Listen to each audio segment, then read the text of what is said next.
We've done, so we've added, it's Christmas time, we brought in a whole bunch of different cheeses. So it didn't matter what cheese you have. We have some cheddar in there, but we have some smoked Gouda with bacon. We also have some Bellatino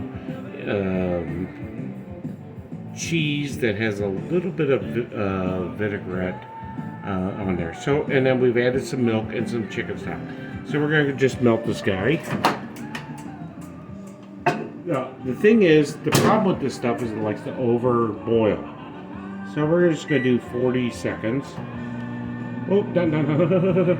Not 40 minutes. How do I stop this guy? Where is it? Stop, there you are.